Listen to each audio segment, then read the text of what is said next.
Welcome to bird media. నేను మీ పవన్ కృష్ణమూర్తి. ఒకప్పుడు దేశవ్యాప్తంగా పెట్టుబడులకి గేట్వేగా గుర్తింపు పొందినటువంటి మన ఆంధ్రప్రదేశ్ గత 5 ఏళ్లలో పారిశ్రామిక రంగంలో ఎంత అనిశ్చితి ఎదుర్కొందనేది అందరూ కళ్ళతో చూసాం. పెట్టుబడిదారుల్లో విశ్వాసం దెబ్బతినడం, కొత్త పరిశ్రమల రాక మందగించడం, మౌలిక వసతుల ప్రాజెక్టులు నత్తనడకన సాగడం, ఇలాంటి పరిణామాలతో రాష్ట్ర అభివృద్ధి వేగం పూర్తిగా తగ్గిపోయింది. అయితే 2024లో కూటమి ప్రభుత్వం అధికారంలోకి వచ్చిన తర్వాత రాష్ట్ర అభివృద్ధిలో మళ్ళీ వేగం అనేది, మునుపటి వేగం అనేది చాలా స్పష్టంగా కనిపిస్తోంది. ముఖ్యమంత్రి నారా చంద్రబాబు నాయుడు, ఉప ముఖ్యమంత్రి పవన్ కళ్యాణ్, ఐటీ మానవ వనరుల శాఖ మంత్రి నారా లోకేష్ నేతృత్వంలో, అలాగే వాళ్ళ టీం నేతృత్వంలో ప్రభుత్వం పెట్టుబడుల ఆకర్షణ, పారిశ్రామిక అభివృద్ధి, మౌలిక వసతుల కల్పన మీద చాలా దూకుడుగా ముందుకెళ్తోంది. అందుకే వాళ్ళు దాన్ని ఈజ్ ఆఫ్ డూయింగ్ బిజినెస్ అనట్లేదు, స్పీడ్ ఆఫ్ డూయింగ్ బిజినెస్ అంటున్నారు. ఆ దూకుడికి ఇప్పుడు కేంద్ర ప్రభుత్వ అధికారిక గణాంకాలే సాక్ష్యంగా నిలుస్తాయి.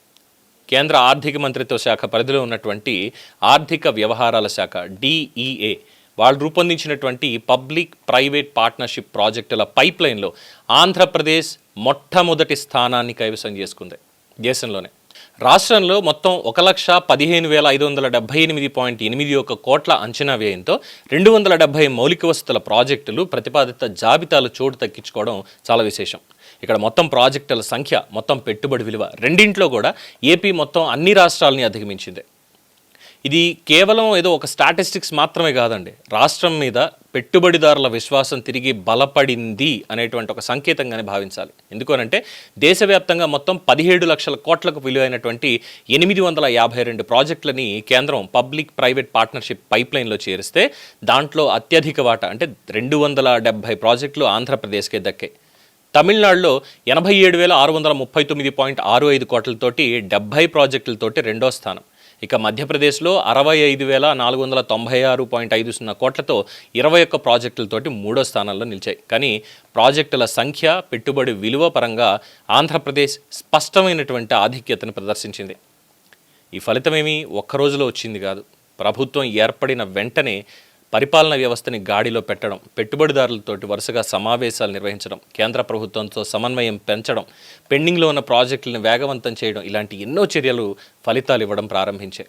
రహదారులు, పోర్ట్లు, లాజిస్టిక్ పార్క్స్, విమానాశ్రయాలు, ఇంధన ప్రాజెక్టులు, పట్టణ మౌలిక వసతులు, ఇలాంటి అనేక రంగాల్లో భారీ ప్రాజెక్టులని PPP విధానంలో తీసుకురావడానికి ప్రభుత్వం చాలా స్పష్టమైనటువంటి కార్యాచరణ రూపొందించడం దానివల్లే సాధ్యమైంది. అందుకే గత ఏడాది కాలంగా చూసుకుంటే Google data centre, Tata power, Reliance, NTPC, BPCL, Arcelor Mittal ఇలాంటి జాతీయ, అంతర్జాతీయ సంస్థలతోటి పెట్టుబడి ఒప్పందాలు కుదరడం, వరుసగా పరిశ్రమలు రాష్ట్రాన్ని ఎంచుకుంటూ ఉండడం, ఇప్పుడు కేంద్ర ఈ పబ్లిక్ ప్రైవేట్ పార్ట్నర్షిప్ జాబితాలో కూడా అగ్రస్థానం దక్కడం, ఇవన్నీ కలిపి ఆంధ్రప్రదేశ్ మళ్ళీ పెట్టుబడుల గమ్యస్థానంగా మారుతోంది అన్నటువంటి సంకేతాలు ఇస్తున్నాయి. ఈ PPP మోడల్లో ప్రభుత్వం భూమి, విధానపరమైనటువంటి సహకారం, అనుమతులు అందిస్తే ప్రైవేట్ సంస్థలు పెట్టుబడులు పెట్టి మౌలిక వసతులన్నీ కూడా అభివృద్ధి చేస్తాయి. సో దీంతో ప్రభుత్వం మీద ఒకేసారి పడే ఆర్థిక భారం తగ్గడం మాత్రమే కాకుండా ఈ ప్రాజెక్టులన్నీ వేగంగా పూర్తయ్యేటువంటి అవకాశం ఉంటుంది. ఉపాధి అవకాశాలు పెరగడం, అనుబంధ పరిశ్రమల అభివృద్ధి చెందడం, స్థానిక ఆర్థిక వ్యవస్థ బలోపేతం కావడం, ఇలాంటి ఎన్నో ప్రయోజనాలు కూడా ఈ విధానంతో మనకు లభిస్తాయి. ఇక్కడ 2 విషయాలు మనం చెప్పుకోవాలి. మొదటిది, రాష్ట్ర విభజన తర్వాత అనేక సవాళ్లు ఎదుర్కొన్నటువంటి ఆంధ్రప్రదేశ్ ముఖ్యంగా 2014 నుంచి 19 వరకు ఈజ్ ఆఫ్ డూయింగ్ బిజినెస్లో తెలంగాణతోటి పోటాపోటీగా ఉంది. నంబర్ 1, నంబర్ 2 అన్నటువంటి విధంగా. అలాగే మౌలిక సదుపాయాల కల్పనలో కూడా నువ్వా నేనా అనేటువంటి విధంగా 2 తెలుగు రాష్ట్రాల మధ్య ఒక ఆరోగ్యకరమైనటువంటి పోటీ నడిచింది. కానీ 2019-24 ఆంధ్రప్రదేశ్ చీకటని చెప్పుకోవాలి, చీకటి రోజులు. ఎందుకు ఈ మాట అనాలి, చీకటి రోజులు అని ఎందుకు అనాలి అంటే, అమర్ రాజా బ్యాటరీస్ 10,000 కోట్ల రూపాయల పెట్టుబడి తెలంగాణలో పెట్టింది. ఇంత పెద్ద ఎకోసిస్టమ్ అక్కడ ఇప్పుడు డెవలప్ అవుతుంది. దాని తర్వాత ఇంకా అనేక కంపెనీలు, ఏది రాలేదు. రివర్స్ టెండరింగ్ అన్నారు, అలాగే పవర్ పర్చేజ్ అగ్రిమెంట్స్ రివ్యూ చేస్తూ ఉన్నారు. దాంతో ఇంటర్నేషనల్ కంపెనీస్ కూడా మేము పెట్టుబడులు ఆంధ్రప్రదేశ్లో పెట్టాం, ఇంకా మాట్లాడితే అసలు భారతదేశంలో ఉన్న పెట్టుబడులన్నీ కూడా వెనక్కి తీసుకుంటామని చెప్పి కేంద్ర ప్రభుత్వానికి హెచ్చరికలు కూడా పంపించాయి. ఇలా చెప్పుకుంటూ పోతే ఎన్నెన్నో. బట్ 2024 తర్వాత మరోసారి అభివృద్ధి దిశగా పూర్తి స్థాయిలో అడుగులు వేస్తోంది. ఆ రోజు నుంచి ఈనాటి దాకా పడినటువంటి కష్టానికి ప్రతిఫలం అనేది కనిపిస్తోంది అనే భావన ఇక్కడ బలపడుతోంది. కేంద్ర ప్రభుత్వ అధికారిక గణాంకాల్లో దేశంలోనే మొదటి స్థానంలో నిలవడం ఒక ప్రారంభం మాత్రమే. ఇప్పుడు అసలు సవాలు ఈ 270 ప్రాజెక్టులని నిర్ణీత గడువులో అమలు చేసి వాటిని కన్స్ట్రక్ట్ చేసి అభివృద్ధిగా మార్చడమే అసలైనటువంటి సవాలని నిపుణులు అభిప్రాయపడుతున్నారు.